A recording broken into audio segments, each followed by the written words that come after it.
All right, what is up? Welcome in another episode of GC Live. Wes Mitchell, Chris Clark, live from Still Hands Vista Distilling and Brewing, as we have been several other times before. Happy to be back here at the Vista location. Come check them out all football season, and of course for your beverage needs. We'll just put it like that. Shout out to our awesome friends at Still Hands. We're going to get into some Gamecock football today, as report day was yesterday, which if you're listening to the podcast later on, that was Thursday. And then day one of fall practice, preseason practice, training camp, whatever you want to call it, was today on Friday. Before we get into those things, let's tell you about our guy, Clint Hammond of CMG Home Loans, ClintHammond.com. 803-422-6797, NMLS number 71597. If you're on the video version of the show, you will see it right above our heads every single show. All we're saying, if you're in the market to buy a home, or if you've thought about home ownership versus renting, hit up our guy, Clint Hammond. Again, that phone number, 803-422-6797, or ClintHammond.com, to let him walk you through what that process may be for you. Chris, first things first, beautiful day out there this morning. We were out there for really about 15 minutes, which is standard for kind of an open practice in 2025 in the fall, or in preseason, if you will. I guess technically not fall. So, yeah, let's set the expectations early on. We're not watching 11 on 11. We're not watching Lenoris throw bombs to Jared Brown. Like, it is what it is. But we did get a small glimpse of what was going on out there today. And frankly, the biggest just newsworthy item is the same item we've been talking about all offseason, and that would be that Rasul Faison is actually not practicing at this point for South Carolina. Yep, not out there this morning. And, you know, Shane Beamer was asked about this Monday, his Birdies with Beamer event. Hey, will Rasul Faison be practicing while he awaits final word from the NCAA? Beamer's answer at that time, well, until I'm told otherwise, that is the plan, right? So, you know, if whether or not anything specifically behind the scenes has changed or not there, he's not practicing. But the one thing I would say, Wes, because I think, you know, you can kind of visualize, and I think we've seen some of this already, as soon as it starts circulating on social media, on the Insiders Forum, on Gamecock Central, oh, okay, well, if he was going to practice and now he's not, maybe that means there's been some kind of change in status. Maybe that means that he did get word that he can't play. Our understanding, both of us, we both independently heard that's not the case. There's not any kind of final word yet. He's not practicing now. And the other nugget there, we all know he's hired an attorney, Darren Heitner, who's well-versed in NCAA, you know, NIL, transfer portal, eligibility matters. He's represented several athletes, represents Rasul right now. They're in the process, or they have applied for a waiver for him to be able to practice this preseason while they await word. So, what's the timeline? We don't know. But day one, he was not out there. Still with the team, still part of the program, just not practicing.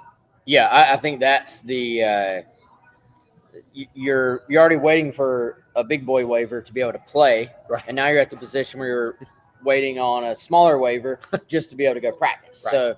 So we will see what that looks like, obviously, for Rasul Faison. But it is noteworthy, man. I really do believe like this is a situation at this point where what's one thing, and maybe they cut the kid a break and give him a waiver to practice, because we've talked about it all offseason.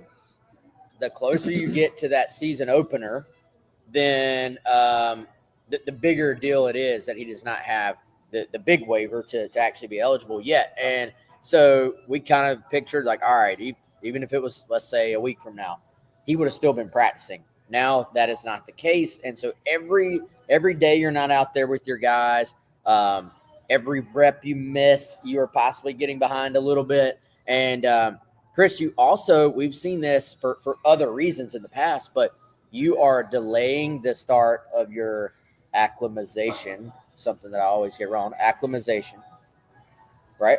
Acclimatization. They got to add the T in there. More syllables. Yes. Which those two words should mean the same thing, in my opinion, but yes, they don't. So Brandon's saying, will the running back room be okay without Sewell? Well, we don't know if it's going to be without Sewell. Yeah. Yet. It's still completely status quo in terms of waiting and seeing, but he is still with the team. He is in Columbia. He's with them right now. Has been at the facility. Like everything is the same place it was earlier this week in terms of the actual waiver to play this year. But the only thing right now is that he is not practicing because they have now started true preseason practice, and he will need a waiver to do so. But I mean, these missed days, and the reason I bring up that period is everybody has to have a certain amount of days to where before you can put on pads, before you can do certain things. And so, for him, it is, and for South Carolina, it remains a difficult situation that now may be an increment, like a little bit worse situation. An increment is what I'm trying to say. Yeah, I mean, Rasul did go through spring practice. He was here all summer. That was a positive, right, as a mid-year transfer. But, even for him, even for a guy who's going into, his final year of college football, if he gets to play, this will be year 6 on the field, right? Because that's at the heart of this matter. He actually did not play that first year at Marshall, which has been kind of the crux of the issue here. Regardless, he's an older, experienced guy. That's the point. He's played a lot of football, but he is in a new place. He is stepping up to the highest competition level. He is in his first year in this scheme with Mike Shula. And so even for a veteran player, every rep counts, and right now they're in the phase of working on South Carolina. So it's install, it's cleaning things up, it's getting into optimal position to go prepared to Virginia Tech. For Virginia Tech, at some point you flip the page, turn the page, and now you're preparing for Virginia Tech. So you'd love to have him right now.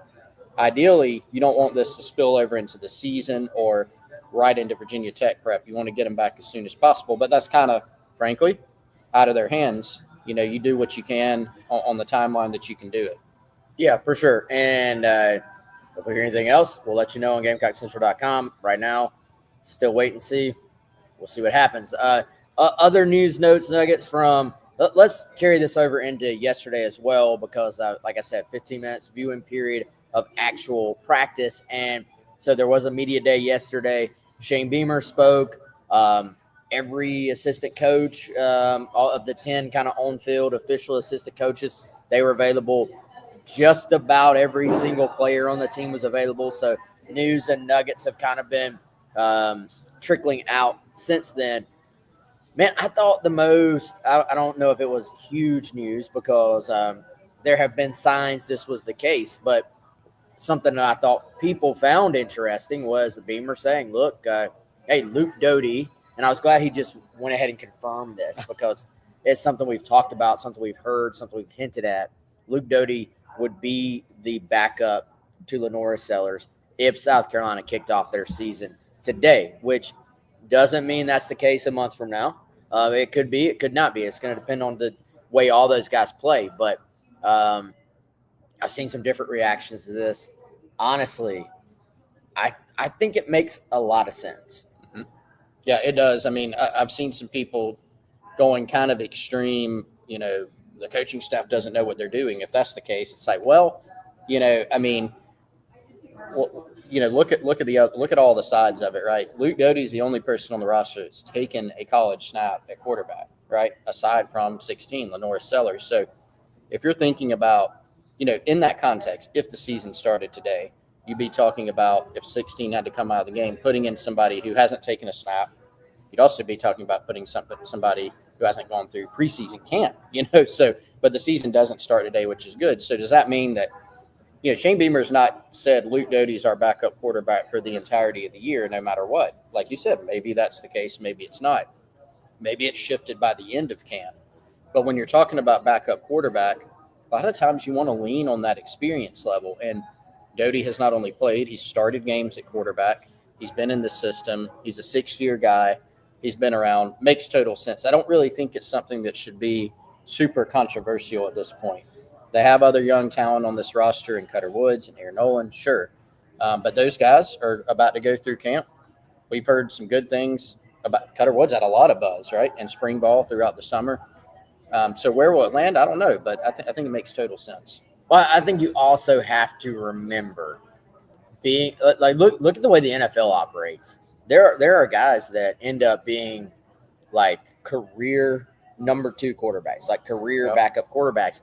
And so we see this at that level, but it certainly applies to college. And I think it applies even more when you look at the transfer portal and the fact that it's not like it used to be where a quarterback was just going to wait his turn forever. And, you would have that guy, you would have a Dylan Thompson who is sitting there waiting his turn for years behind Connor Shaw.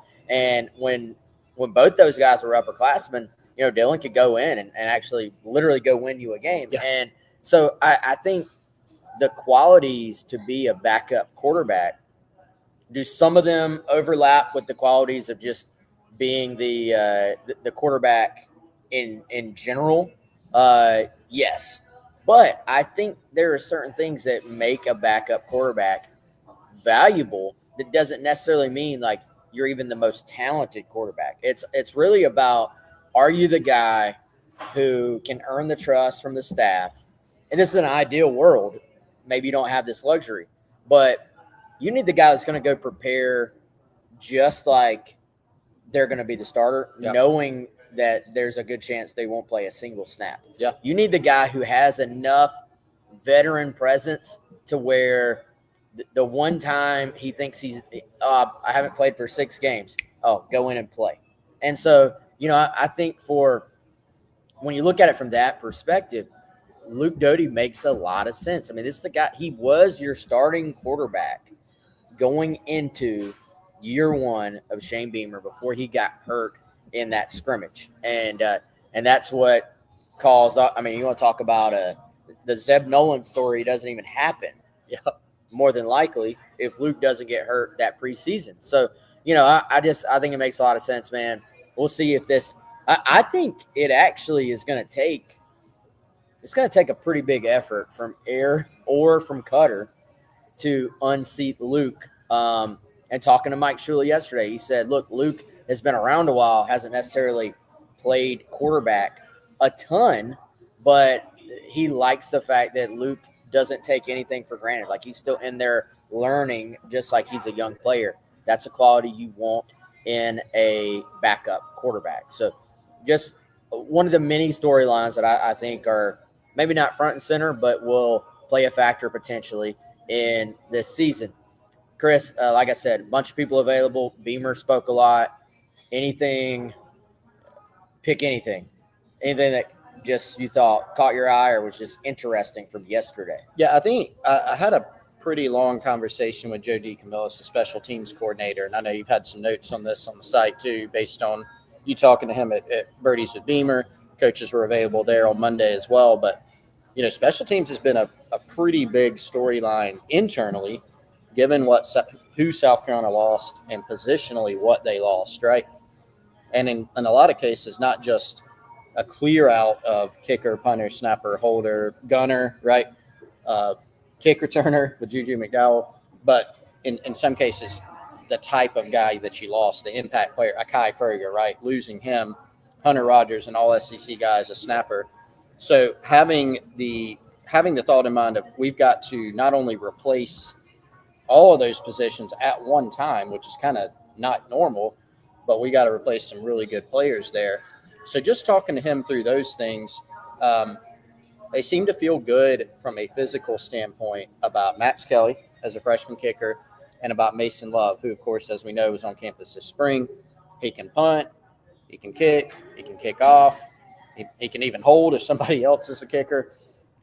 The question becomes, how do those guys progress, particularly Kelly, right? There were some things that they really wanted to clean up mechanically with him. Physically, he's got the ability, the leg strength, the athleticism.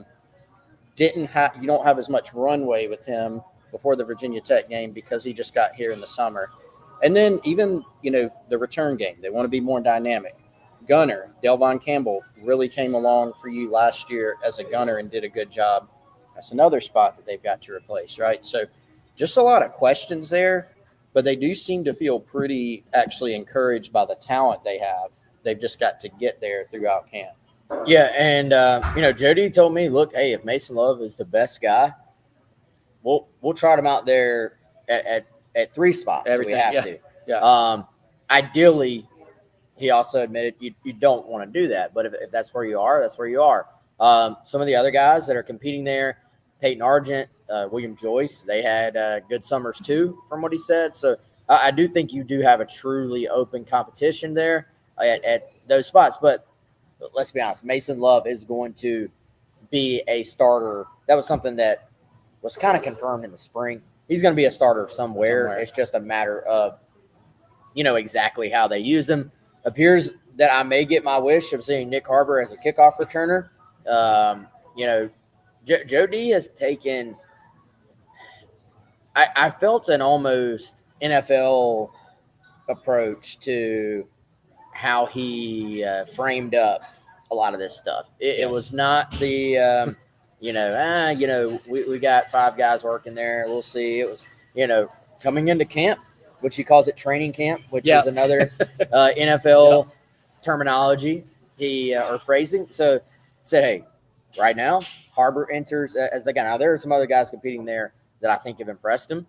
The young receivers keep coming up in various ways in the return game, whether you're talking about punt return, kickoff return. Bakari Swain was mentioned as a guy who can help in the return game. But then Jalen Kilgore, who we saw as the punt safe returner last year, has really kind of put himself in a position to be the leader at that spot going into training camp. Yes, and something that Shane Beamer's talked about a lot, and Jody as well. They want to be more dynamic in the return game. There have been a lot of, if you kind of go back and listen to some of the post-game press conferences over the last few years, even when Pete Limbo was here, or some of the pressers in the week after the game that's previewing the next game, looking back on the previous, a lot of like, hey, we were a block away on this play. So we're very focused on the return guys because that's important. If you want dynamic returns, you need dynamic return men, but you also have to be really good around them to create that space, especially on kick return, right? It's more of a straight line thing as opposed to punt return. You're a little bit more in a phone booth. A lot of different things can happen. The ball can bounce as opposed to a kick where if it's fielded, you're fielding it cleanly and then let's go.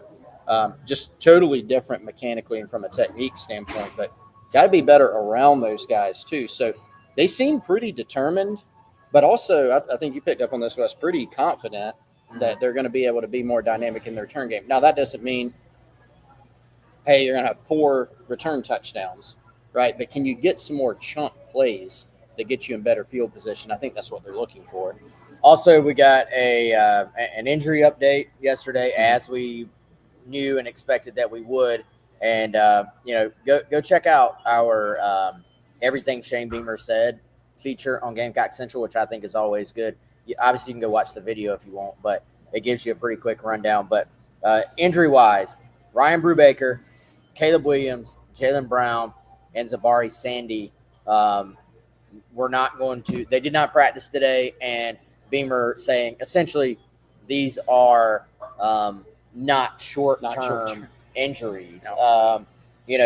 Now long term, they think all those guys will be able to play ball again, but in terms of making an impact, I would say certainly early this season, maybe even making an impact this season. Just tough blow for all. Now, several of those guys, we already knew that was the case from the spring. Zabari being the one newcomer to that list. I don't think it's a super new thing, but came from the summer. And, man, I do hate it for that kid because it has always been a likable kid when I've talked to him and interviewed him. And you're talking about a second issue for him.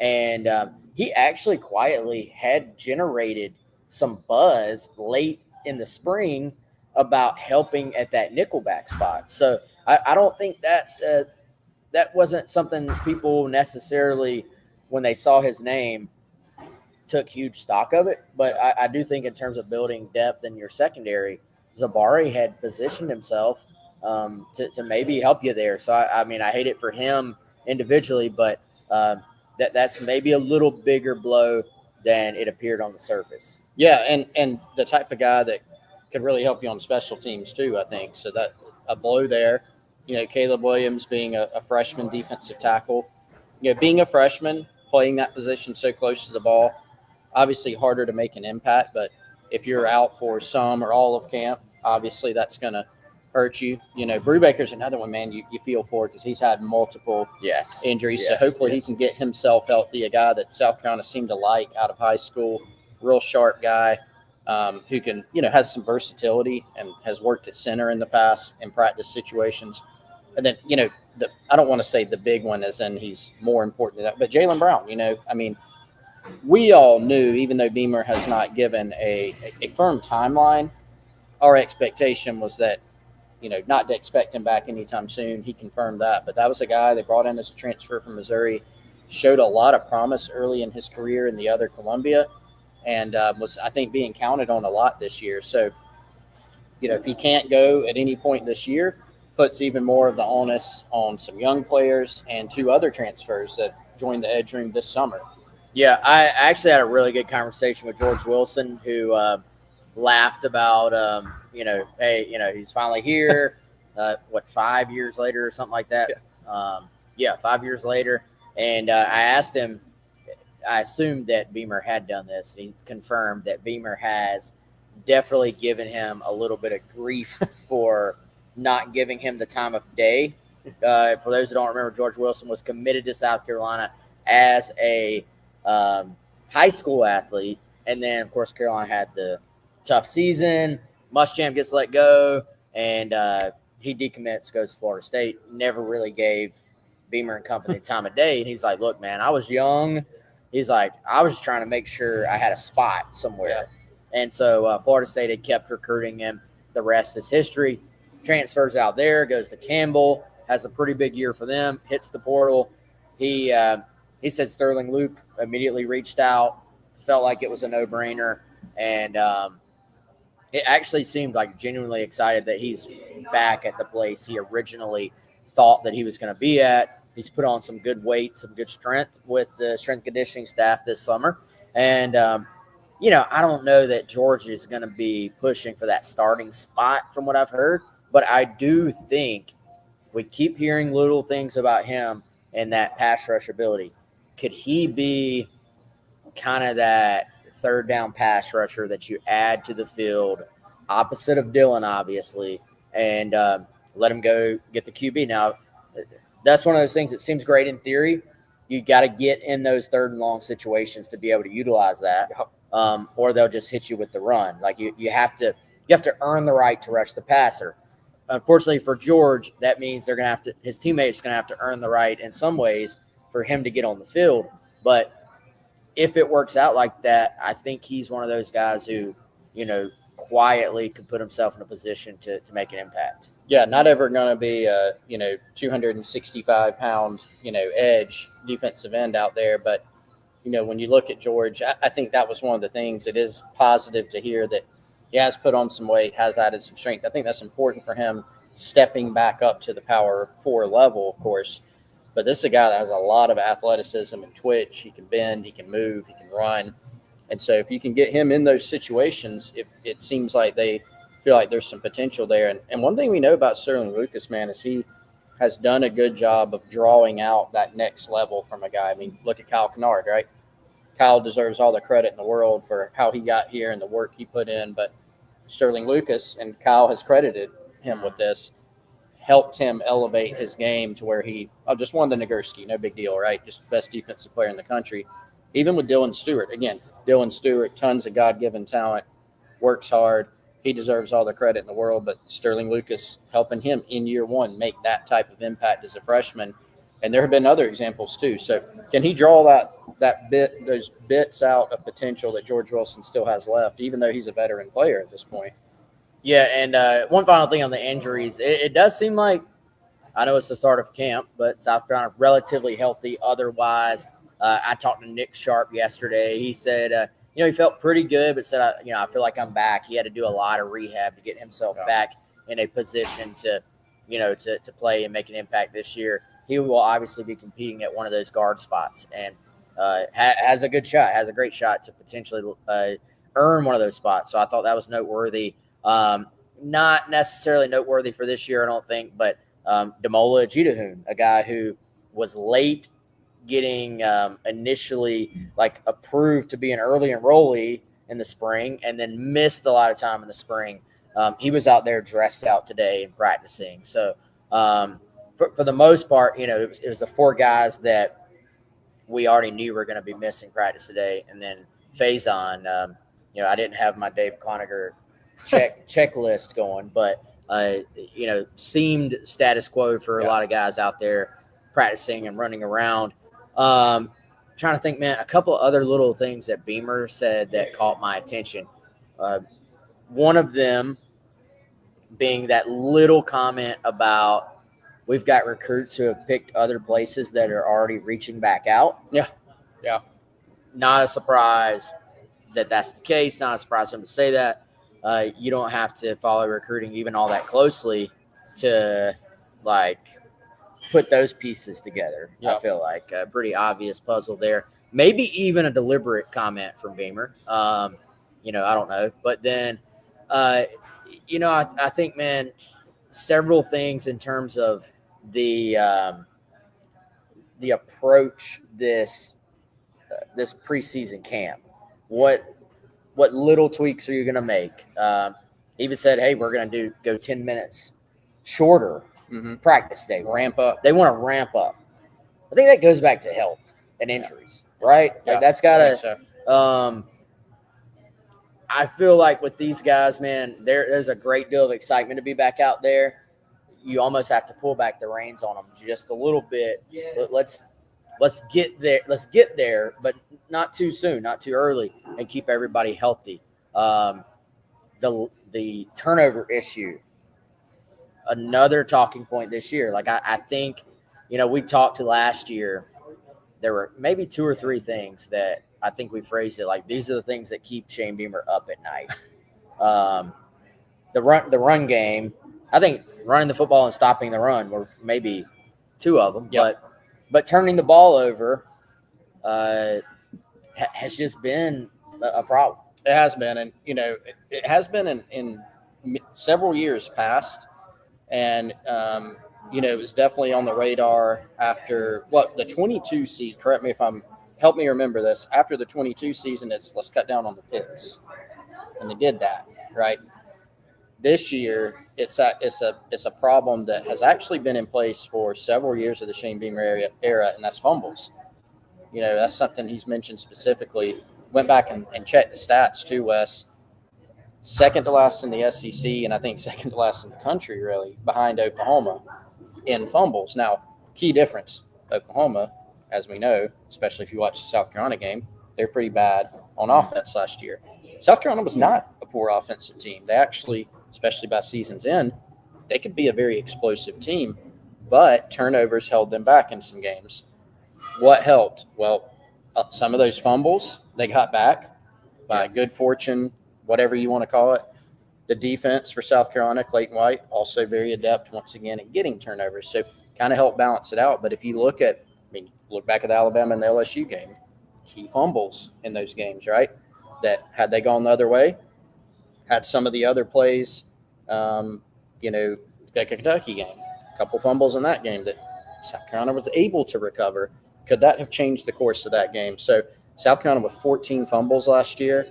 And you said this earlier on the radio, you can't hide from it. 16, as great as he was last year, it was an issue for him that he needed to clean up, especially from the first half to the second half, but now carrying that forward to his second year as a starter. Yeah, no doubt. And, turnovers are kind of interesting because sometimes they all count as turnovers, but sometimes it is an interception. Yeah. And sometimes an interception is quarterback made a bad read. Sometimes it is made a bad throw.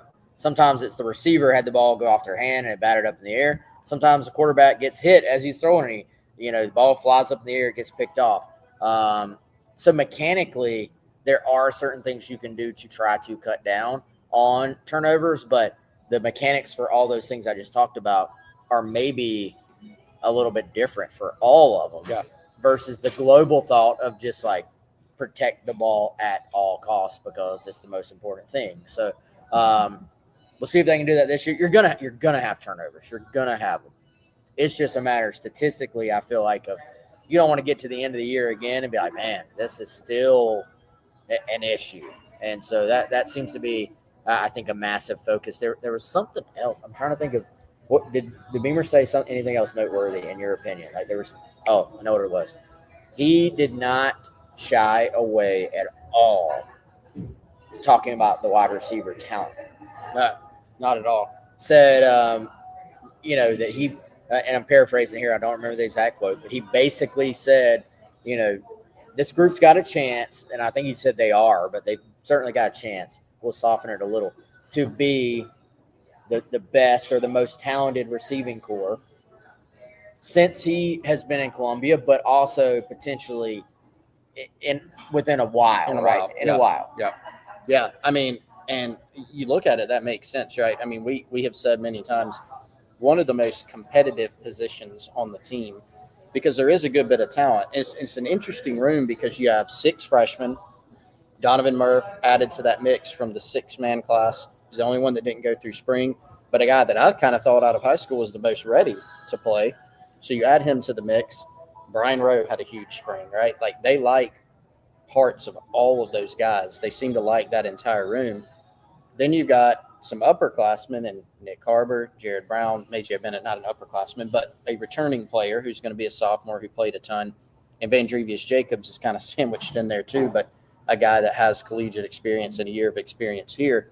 Lots of competition. So you kind of give the edge to the guys who have played already, but those freshmen are pushing. And so each of those kind of groups, I think, has helped push each other. And so there is a good bit of talent in that room. It feels different than it has in years past. We are still asking the question, who's going to be the leading receiver? Yeah. Right. Last year it was Josh Simon. It was a tight end. We have had this question in the past.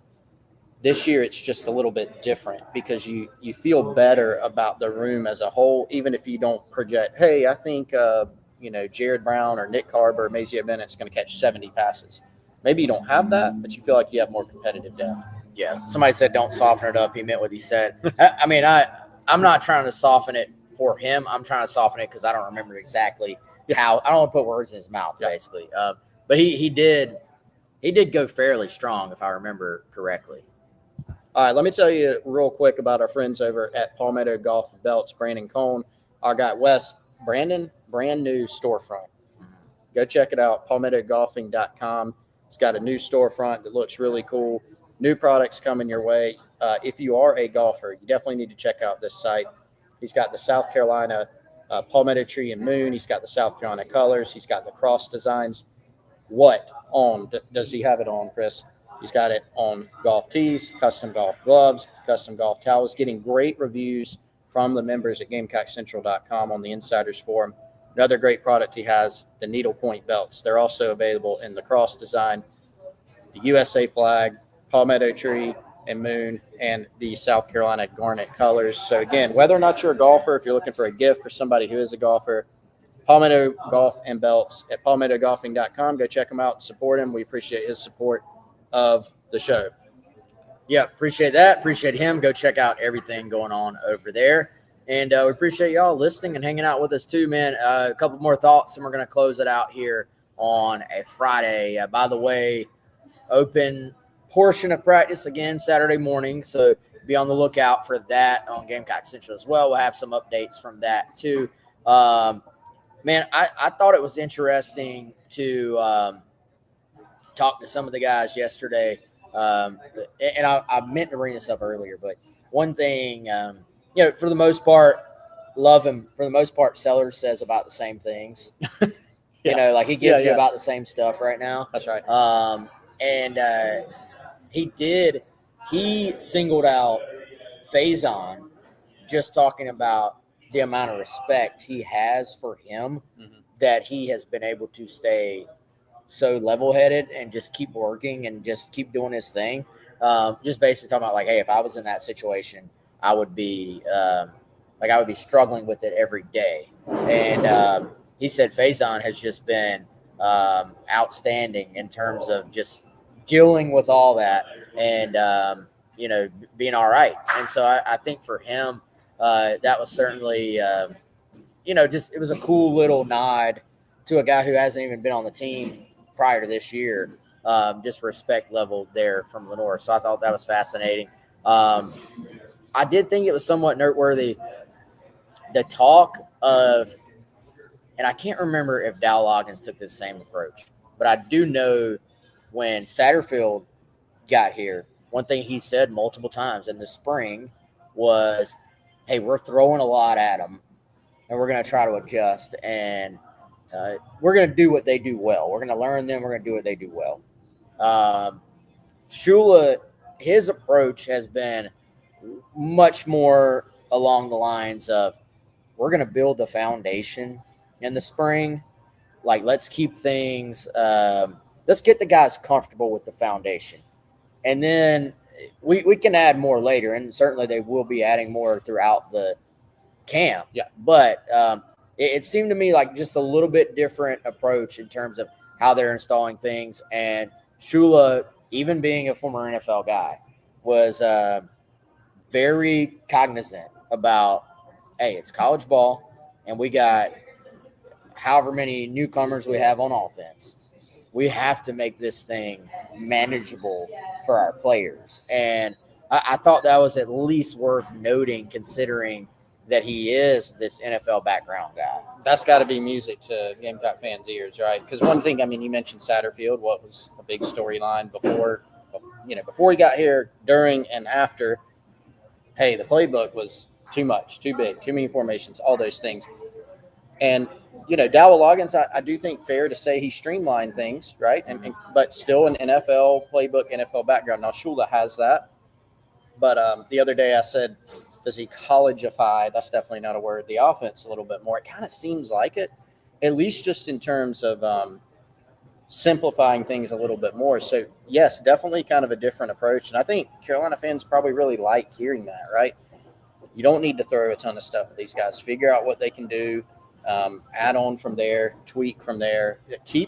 There have been elements of all those offenses over the past few years that there have been good pieces of all of them.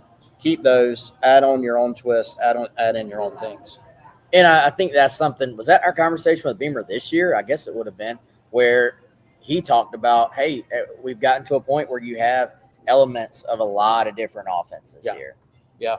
Let's consolidate a little bit. Let's streamline. Let's not let it just be this Frankenstein offense. Let's try and boil it down just a little bit to exactly what we do. And Shula's an impressive guy. I mean, you're not in the NFL, you're not in the roles he's been in for that long without obviously having quite a bit of football knowledge. So I'll be the more I've heard, the more I've seen, the more people talk to me. I don't think you put much stock at all in the bowl game outcome for this offense, because for one, they were like a few plays away from it looking completely different and people having a different outcome, I think, from the game. And two, I just think that's tough to go in there and run somebody else's offense, in a game where the other team then is like toying with the rules and, making you messing up with your subs. And that's something that you would be much more efficient, much more comfortable doing those things, I feel like, if it was your offense and your scheme and everything. So anyway, that's neither here nor there, but something to keep an eye on as this thing goes in, because, I mean, as we talked about, man, with the changes on defense, with the newcomers on defense, like, it's going to be on this offense to go ahead and play well. So we'll see. A couple other things. Clayton White, I like the way he said this. He said J.R. Johnson is trending upwards. And, that's a guy that we've all known has had immense ability, immense athletic ability, but they just wanted to see him continue to just become more of a linebacker, to do all these linebacker things. And he said not only is he trending upward, but he is very serious about his job. Like, he understands that this is going to be a process. He understands what it means to work to get better. And, that makes it a pretty, I would say, easy to coach if you're in Clayton White's position. Yeah, Clayton White, he is a guy, Wes, that is confident and also has a way with words. Like, he's just a guy you enjoy listening to with how he talks, some of the phrases he comes up with and kind of sayings. And, J.R. Johnson, dude, first of all, I mean, he's one of the most physically impressive guys you'll see. If you didn't know who he was, and he walked into Steel Hands Distilling right now, and you said, "This is J.R. Johnson. What do you think he plays?" You're probably not guessing linebacker first. Honestly, he's a huge guy, but also tremendously athletic. You might guess he played for the Panthers instead of. I know. Yeah. This is a senior or an NFL draft pick, right? And played receiver in high school, so the athleticism is there. But again, one of those guys played in every game last year, but mostly on special teams. So it's about taking that talent, harnessing it, and taking that next step. And some of that's going to be learning on the job, as he goes throughout the year. But they really seem to like, Clayton White does, this room. You don't bring back, 4 seniors, but you do get some guys, a couple guys, Sean Murphy, Justin Okoronkwo, a couple guys that Nick Saban once recruited. One of them's young, one of them's been to a couple of schools and hasn't put it together yet, but has the talent. So, and the young freshman at linebacker. So, some talent in that room, and I think there's maybe some quiet confidence too in that group that they can be pretty good. No, there definitely is, man. Maybe not even quiet confidence. Yeah, I think it's one of those things. Maybe they don't quite feel it to the extent they did. I remember last spring we started hearing like, "Hey, these linebackers are going to be good." Yeah, right. And I think it's more along the lines of like, "Hey, we lost all those linebackers who were good. Nobody's circling that room as being a strength, but hey, we like our guys, like we really do." I think maybe the biggest, I don't want to say surprise, but the guy that's come in my opinion, and kind of maybe already outperformed the at least fan expectation a little bit is kind of Sean Murphy to me.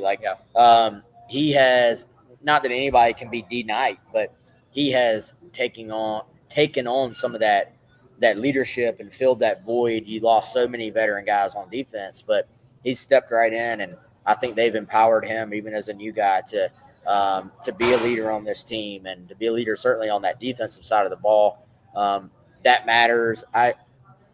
I don't know, man. I didn't get the sense that they are as worried about the leadership over there, maybe as much as they would have been going into the spring. I think that's when there's a void, man. People tend to find a way to fill it. It's just a matter of, do you have some of those natural leadership abilities that will kind of show themselves or not? And so I think we've started to see that take place, and we'll certainly see if it stays that way, when the going gets tough, when you really need those leaders. But some positive signs there. He did single out our guy. He's very high on the true freshmen, all of them, and singled out Donovan Darden a little bit, not surprising, just in terms of the physical traits. He's like, size, speed, like athletic ability. Yeah. It's all there. Now he went by name on all the freshmen, likes them all, but Darden is kind of maybe the guy that just flashes a little bit. Brandon wants to talk about Cisse. Somebody else want to talk about the I have not seen the Faison. I guess he's talking about the 1801 with Savell. I've not seen that interview, so I cannot comment on that. But Brandon wants to talk about Cisse. Everybody loves this dude, man. Yeah. He's kind of got the total package. When you look at him, the length, even though like when you see him, he's not maybe as tall. Typically, like he looks taller than he is. Does that make sense? Maybe not, but that's how I feel about it. He's a guy who's filled out. He's very versatile because he can play corner and nickel for you. He's a guy that Joe DeCamillis brought up as an option as a gunner. He's going to have a big role on special teams, I think. Very excited to see him. But the other big thing that stands out, in addition to just the physical traits, is the guy. I mean, everybody describes him as a football junkie. He just loves watching film. He loves the game. And you love to have guys like that. Now you got a guy who's from the state of South Carolina, didn't actually get an opportunity to play here out of high school. Now he's got one. He wants to be here, represent the state, be back home. He's from Sumter, played at Lakewood, and just kind of has all the tools that you look for in a DB. He kind of pushed back on the football junkie thing a little bit, and I mean, I didn't tell him this. I was like, man, you're guilty. Like too many people have called you a football junkie for you not to be, but his reaction was kind of like, hey, I still got a lot to learn. Like kind of like that means he's a football junkie. I mean, when Torian Gray, who Torian Gray is a football junkie. Yes, yes. When Torian Gray says, "Hey man, like this is about as much of a football junkie as I've ever been around," that says something. And also was a situation where Clayton White told me this is one of the only corners he's ever talked to on like an official visit, and he could tell you where everybody, not just his role, he could tell you where every other guy was on the field on a particular play and like kind of what their role was. Wow. Yeah. So you don't always see that from cornerbacks, and because most of the time it's kind of like, hey, play your role, and that's that. But he had a great understanding of defenses, and probably if he wants to be, man, has all the makings of a future coach. Yeah. Assuming that is like what he wants to be. All right, y'all. I think we're good for now. Yeah. Good? Yeah. All right. He's Chris. I'm Wes. As always, this show presented by our guy, Clint Hammond. Again, check him out, ClintHammond.com. And we have been live from Still Hands Vista. And I want to invite you out for all the great stuff they have going on here, all the great events. And, Chris, let me pull up their Instagram.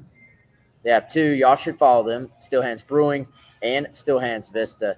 And also the Garnet and Black Bash at Still Hands Brewing, which Gamecock Central may be making an appearance there. August 16th, 5 p.m. Free entry, and Ryan Trotty will be performing with his full band from 6 o'clock to 10 o'clock. So, again, that's the Garnet and Black Bash. That is at Still Hands Brewing, so the KC location, not here in the Vista. Again, August 16th at 5 p.m. So, Be there. Yeah. All right, he's Chris. I'm Wes. Y'all have a great weekend. We'll have complete coverage continuing for you on GamecockCentral.com.